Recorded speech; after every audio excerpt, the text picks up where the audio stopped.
Every company out there will produce a strategic plan for the next year, next 2 years, next 3 years. There'll be clear pillars of how we're going to deliver that strategy. But if you take the step back and say, well, what does it mean for me? What does it mean as the head of merchandising, the assistant merchandiser, the allocator? Sometimes it's really hard to know how you contribute into that grand plan. Often grand plans and grand strategies, really great words. There's all lovely, flowery language, and it should inspire you. It should give you a real sense of purpose. But actually, sometimes when you're a merchandiser, it's a little bit like, yeah, but what am I going to do? And actually, what's important as the leader of a merchandising team is to try to make sure that everybody knows what they're going to do differently on the back of that strategy. That is about setting really clear priorities for all members of the team and all those different levels. Those priorities should not be a rehash of the job description. They should be, this is how I would like to see your behaviour and your decision making, whether it be changed or focused in the coming year. On the back of what I've been told as my priorities, I'm now going to do this in a different way. I'm going to ensure I do A and B. It might be at the expense of C and D, but I've now got things that I know are my number one, number two priorities that I have to achieve.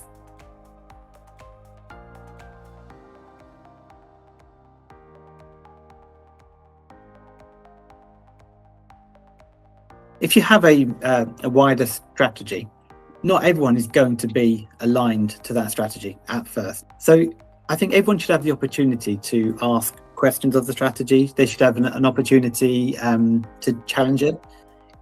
So it's not going to be that you're going to change the company strategy, but it can be, well, how can we as a merchandising team most successfully play our part? What should not happen as a merchandising leader is to say, well, I've taken a board and here you go. It's okay to come saying, this is what I'm proposing, but listen to people. One of the best bits of coaching I ever had came from a vocal coach. She talked about listening to respond and listening to understand.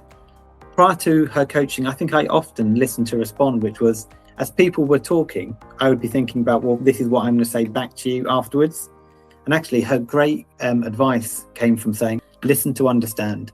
Until they've stopped talking, your entire focus is on what they are trying to say to you. And then once they've stopped, that's at the point that you determine how you're going to respond. And I think that's an important point, because too often we ask the merchandising team to come and hear what we've got to say to them, and we kind of cascade it to them, and they then give us their feedback. But our responses have already been determined, and it's not that we have to accept everything they are proposing, but we've got to really think about why they are challenging us, and then to say, yes, it's a good idea, we can adapt what we were proposing to. Actually, this is the reason why, with my experience, I still think what we were proposing is the right thing.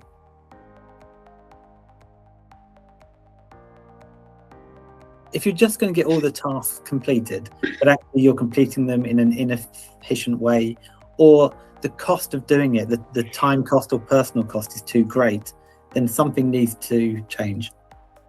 As a leader, it's so important that you create the foundations for your team's ways of working. If they're getting the job done, but it's taken them twice the amount of time because whether or not you haven't got good process or good systems, then you need to really ask that question, or you're giving them loads of tasks, additional reporting to do.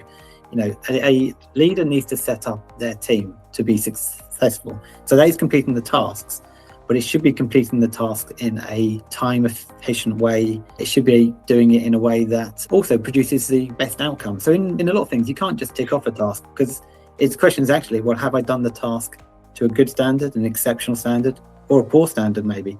You need to ensure that you're enabling your team to complete every task to an exceptional standard. And that is about making sure they've got everything they need to achieve that. Part of that, I would say, is that great work-life balance that's become so much of a focus in the last 5 or 6 years. And again, I strongly believe that comes back to that clarity of prioritization and the clarity of the strategy. What you don't want to do is to constantly be asking questions of your line manager or perhaps other colleagues. You ideally should be really clear on what you've got to get to. And every time you come to a decision point in your work, you know where that decision should take you. So if I'm a leader, I want to make sure that all of my teams are clear of what they've got to do. If your team are doing a great job, you're going to have less to do, always.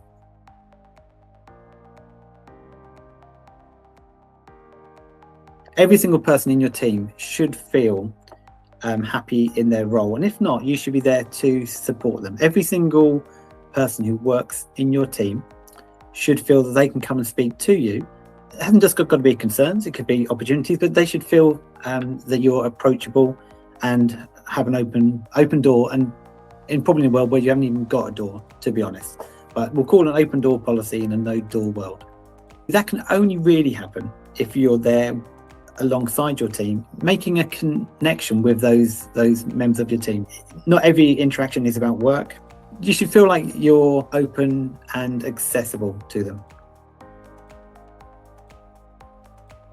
I'm ultimately, as the leader of a merchandising team, accountable for everything that goes on with my team, whether that be their overwork or their interactions with other parts of the company. That is the starting point, and it's important that the people ahead of you are aware of that, and the people from other departments are aware of that. So if there are pressures and there's underperformance, then they should come and speak to me about it, and then we'll work together on saying, well, how do we move forward? How do we improve things? Because everyone in the company are trying to achieve the same outcome, which is, successful trading, getting the right range in, responding to the customer. And if you don't work together, that will become much harder. And it's really hard because there can be different short-term and operational objectives that can come in conflict with each other. But rather than ending up with constant emails backwards and forwards, not really progressing the matter, you need to really get together and say, okay, we've got this challenge, let's talk about it. How do we move forward and put it to bed? I think that's what happens most typically, is these issues just rumble on and don't get put to bed. And then all of a sudden, every task is taking twice the time it should do, because you're in a backward and forward chain of the same problems with two people or two teams with slightly conflicting approaches, which can't live in harmony.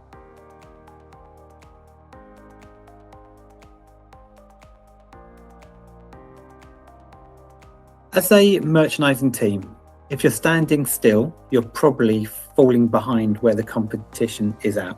So ultimately, as a leader, you've got to always be challenging.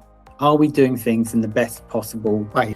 If you've got a very consistent or static team, that can be quite hard. That doesn't say you should be trying to change the team, but if you've got a static team, a very long-standing team, then you need to challenge yourselves on, well, how do we keep on taking on fresh ideas? Interacting with peers in other companies is a great opportunity to do that. Going to industry events and hearing what other people are doing is useful.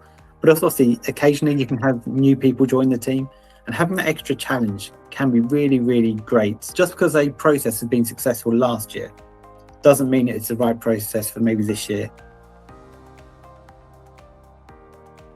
In the current world, what's probably as important as anything is your change management skills, because everything is changing so quickly, and it's really easy to get your team overwhelmed by all the things you would like to do.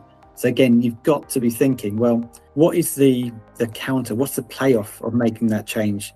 There probably is a positive outcome, but where will we then see negative costs?